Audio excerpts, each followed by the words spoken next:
Assalamualaikum warahmatullahi wabarakatuh.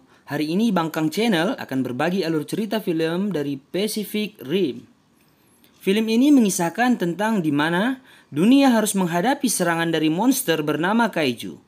Kaiju ini keluar dari lubang terusan yang ada di palung laut yang sangat dalam. Umat manusia pun harus bersatu dan membangun robot yang dinamai Yeager. Sanggupkah umat manusia melenyapkan kaiju dan memenangkan pertempuran ini?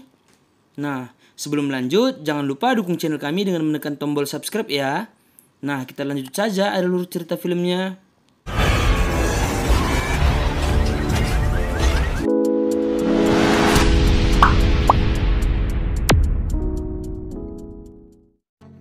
Scan dimulai di tahun ke-7 peperangan melawan kaiju.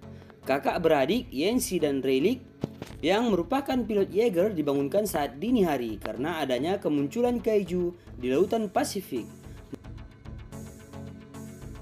Mereka menaiki Yeager bernama Gypsy Danger.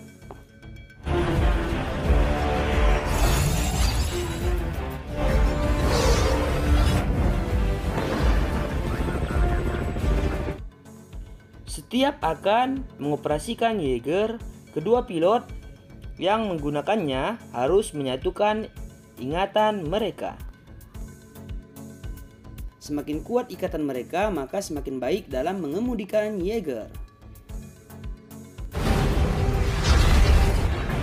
There are things you can't guard. You see a hurricane out of the way, or when you're in a fight the hurricane. Mereka pun pergi ke lokasi kaiju berada.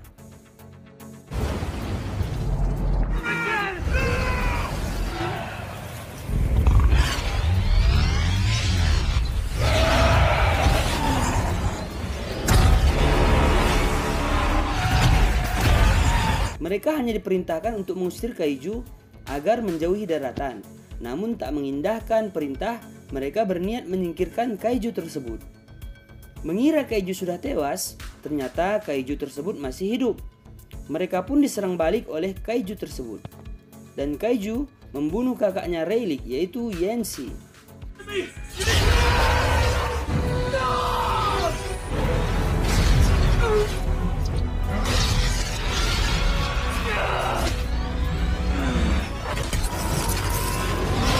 Rayleigh pun yang hampir kalah, namun berhasil membunuh kaiju itu dengan satu serangan terakhir. Rayleigh harus bersusah payah agar dapat kembali ke daratan.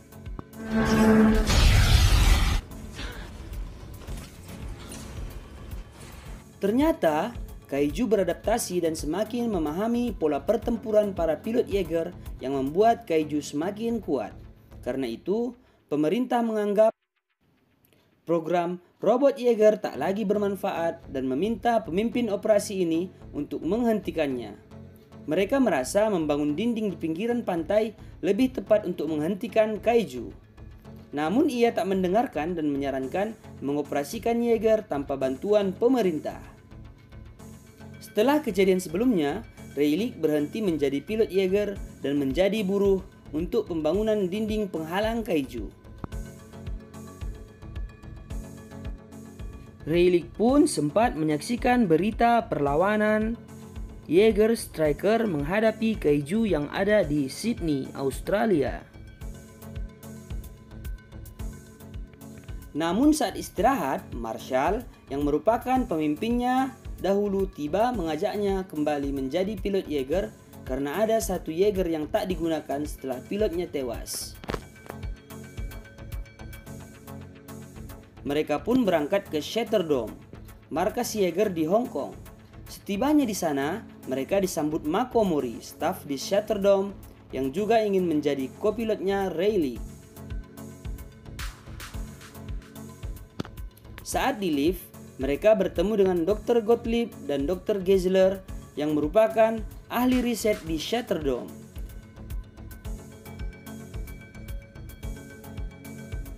Rayleigh pun melihat 3 Yeager terakhir selain Gypsy Danger miliknya, yaitu Typhoon dari Cina, Alpha dari Rusia, dan Striker dari Amerika. Hanya ketiga Yeager tersebutlah yang tersisa untuk membela umat manusia selain dari Gypsy Danger.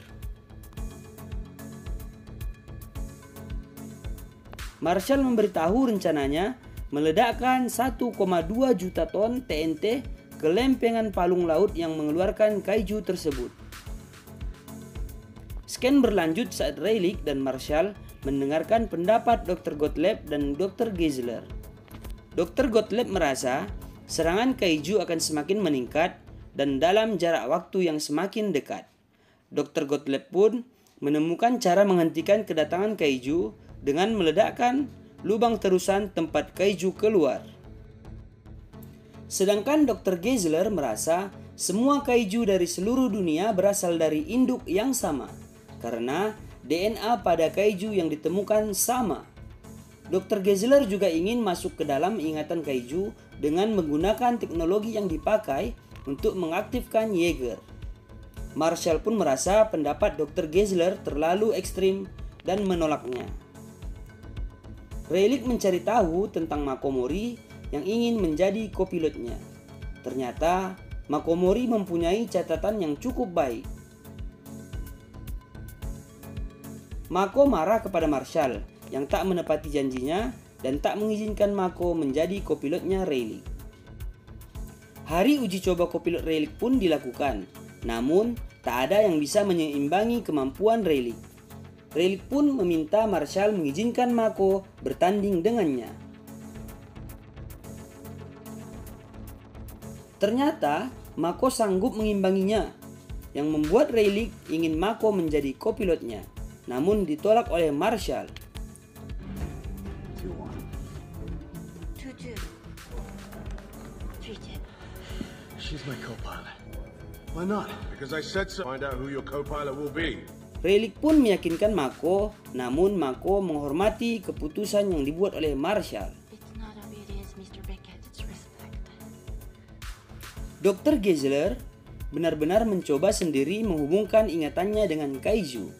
Di situ dia melihat yang diinginkan oleh kaiju sebenarnya.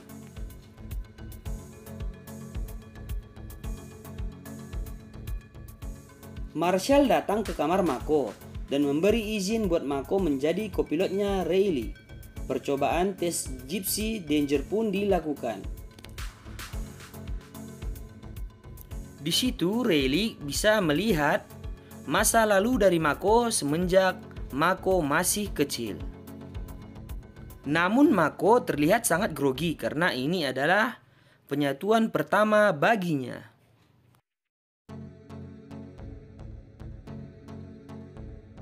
Dr. Gottlieb memberitahu Marshall yang dilakukan oleh Dr. Geisler.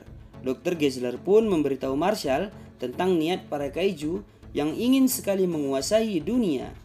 Dan para kaiju sudah berada di bumi sejak zaman purba. Mereka menunggu saat yang tepat untuk dapat menguasai bumi. Dan sekaranglah menurut mereka saatnya. Marshall pun meminta Dr. Geisler melakukan penyatuan ingatan lagi dengan kaiju. Namun, Dr. Geisler membutuhkan otak segar dari kaiju karena itu adalah syarat penyatuan ingatannya.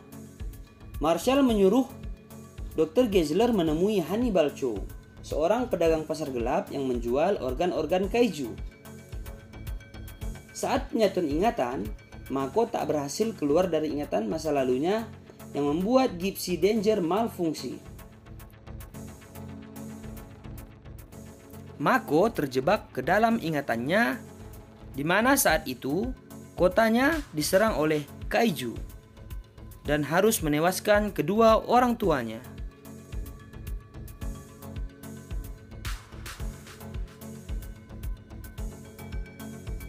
Hampir saja Mako menembakkan meriam Gypsy Danger sebelum akhirnya pingsan. Namun begitu hal tersebut sempat membuat orang-orang yang ada di Shatterdome merasa ketakutan jika saja meriam tersebut ditembakkan. Dr. Geisler pun berhasil menemui Hannibal Cho. Karena hal itu, Marshall menolak Mako menjadi kopilot resmi Rayleigh.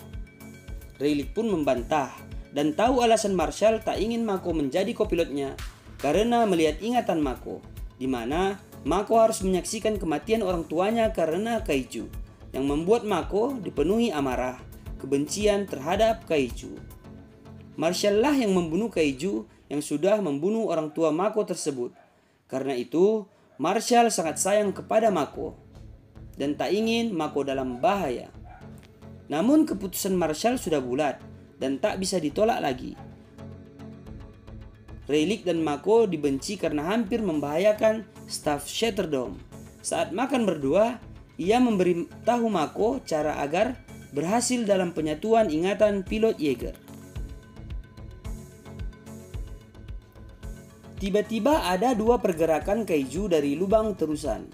Ketiga Yeager ditugaskan pergi untuk menghadang selain Gypsy Danger-nya Rayleigh. Stryker pun dilarang bertempur karena nanti akan bertugas membawa TNT ke lubang terusan kaiju dan hanya mengawasi Typhoon dan juga Alpha. Saat pertempuran, Typhoon dan Alpha tak sanggup menghadapi dua kaiju tersebut dan kalah. Para kaiju seolah sudah tahu langkah-langkah apa saja yang akan dilakukan oleh Typhoon dan juga Alpha di dalam pertempuran.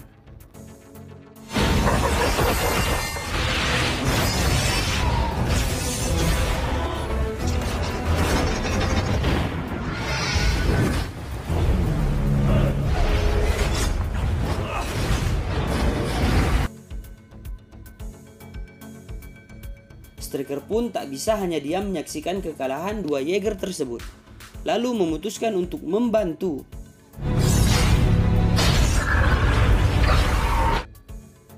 Meski Stryker berusaha keras untuk menyelamatkan Alpha, namun mereka tidak sempat dan akhirnya Alpha pun harus hancur oleh kedua kaiju tersebut.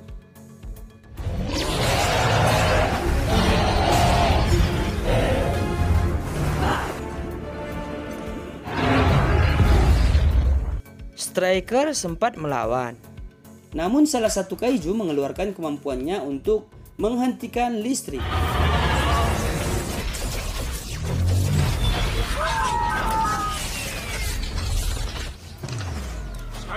Membuat seluruh listrik di kota terdekat mati, termasuk yang ada di Shatterdome, dan juga Yeager Stryker yang memang menggunakan teknologi digital. Salah satu kaiju pun bergerak ke daratan, sementara kaiju satu lagi menjaga Stryker. Hannibal Chow memberitahu Dr. Geisel bahwasanya kaiju tersebut adalah mengincarnya karena berusaha menyatukan ingatan dengan kaiju. Hannibal Chow pun meminta agar Dr. Geisel menyembunyikan diri di penampungan. Marshall tak punya pilihan lain selain mengirim Gypsy Danger yang memang menggunakan teknologi lama, yaitu teknologi nuklir.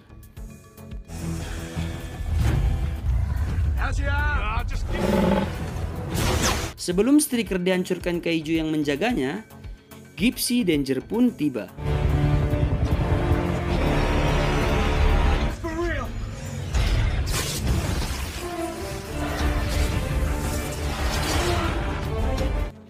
Pertempuran antara Gypsy Danger dan kaiju yang mengawasi Stryker pun terjadi.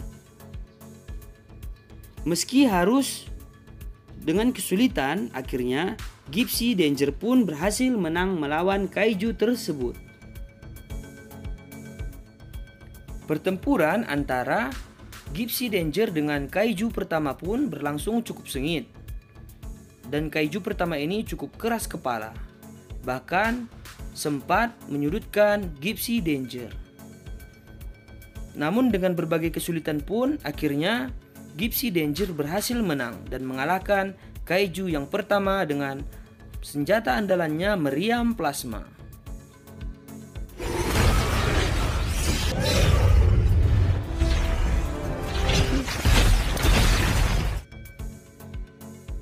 Setelah mengalahkan kaiju yang pertama, Gypsy Danger pun bergegas menyusul kaiju yang satu lagi. Ternyata Kaiju ini muncul karena Dr. Geisler melakukan penyatuan ingatan yang membuat kaiju-kaiju menganggap Dr. Geisler sebagai sesama kaiju. Kaiju ini pun hanya mencari keberadaan Dr. Geisler. Saat hampir memangsa Geisler, Gypsy Danger pun tiba. Pertempuran Gypsy Danger pun dengan kaiju kedua terjadi. Pertempuran antara Gypsy Danger dengan kaiju kedua pun terjadi di tengah-tengah kota Tokyo yang berlangsung cukup seru dengan efek-efek yang luar biasa.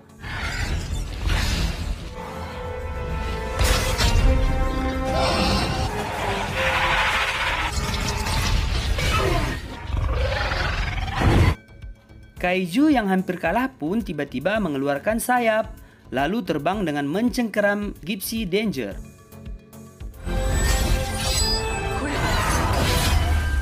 Kaiju ini ingin membawa Gypsy Danger ke luar angkasa. Sebelum tiba di luar angkasa, Gypsy Danger pun menebas kaiju tersebut hingga mati. Gypsy Danger pun menang, namun harus jatuh dari ketinggian. Untung saja, Gypsy Danger berhasil menang. Dr. Geisel kembali menemui Hannibal Chow untuk memenuhi janjinya.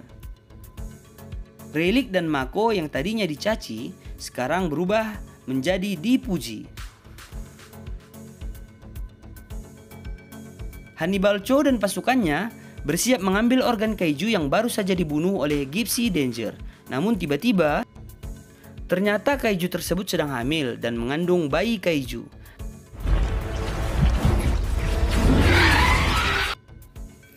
Dr. Geisel pun hampir saja tewas dimangsa bayi kaiju yang baru saja keluar dari induknya. Hannibal Chow terbunuh oleh bayi kaiju tersebut saat sedang membelakanginya. Marshall memberitahu Rayleigh alasannya memanggil Rayleigh kembali karena merasa waktunya tak lama lagi dan ingin Rayleigh nantinya memimpin Shatterdome. Jika seandainya nanti Marshall harus mengorbankan diri untuk menyelesaikan misi terakhir mereka. Dr. Gottlieb pun ingin bergabung dengan Dr. Geisler menyatukan ingatan dengan kaiju agar percaya kata-kata Geisler. Akhirnya rencana terakhir mereka untuk menghancurkan lubang terusan pun dilaksanakan. Pilot Striker yang luka pun digantikan oleh Marshall sendiri yang merupakan mantan pengendara Yeager. Meski Mako merasa berat untuk melepaskan Marshall mengendarai Yeager kembali, namun ia tak punya pilihan lain karena itu adalah keputusan bulat dari seorang Marshall.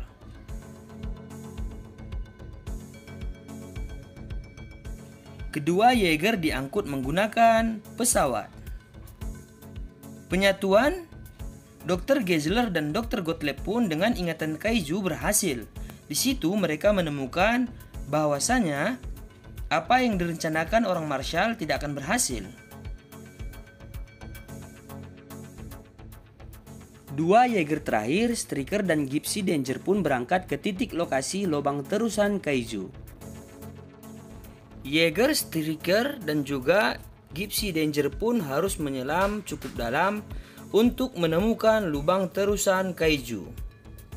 Di sepanjang perjalanan, mereka sudah diawasi oleh dua kaiju level 4 yang cukup besar. Namun ketika tiba di lubang terusan, mereka dihentikan Dr. Gottlieb dan Dr. Geisler. Mereka memberitahu tak ada gunanya langsung menghancurkan lubang terusan karena lubang terusan akan menolak segala hal yang dianggap bukanlah kaiju, dan mereka harus menempel pada kaiju agar lubang terusan bisa terbuka saat dilalui. Saat sedang berbicara, tiba-tiba saja kaiju level 5 yang tak pernah muncul keluar dari lubang terusan. Kaiju terbesar yang pernah ada. Dan tepat berada di depan Striker. Gypsy Danger yang ingin membantu ditahan satu kaiju lain yang ada di situ.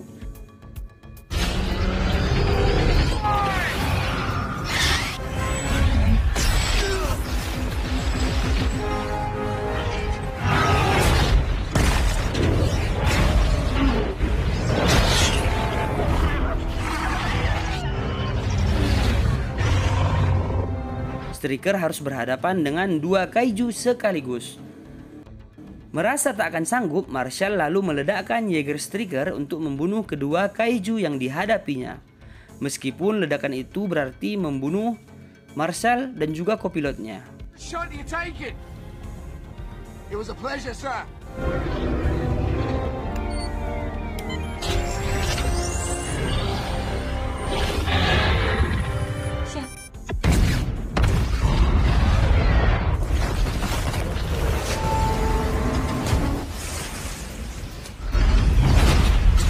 Gypsy Danger pun membawa bangkai kaiju yang terkena ledakan tadi agar bisa lewat di lubang terusan.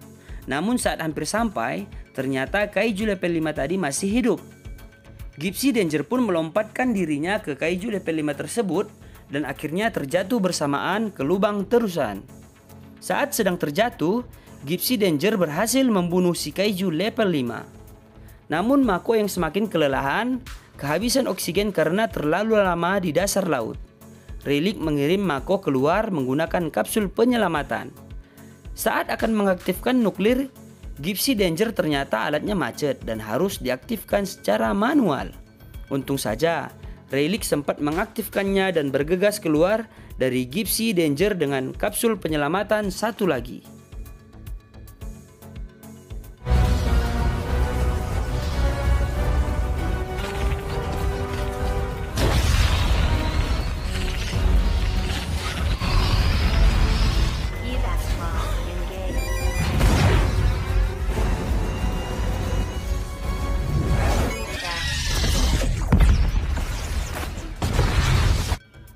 Gypsy Danger pun akhirnya meledak dan menghancurkan lubang terusan tempat para kaiju keluar. Umat manusia pun berhasil menang melawan kaiju. Demikianlah alur cerita film dari Pacific Rim. Bagaimana? Nah, kalau ingin request alur cerita film lain bisa komentar di kolom komentar ya.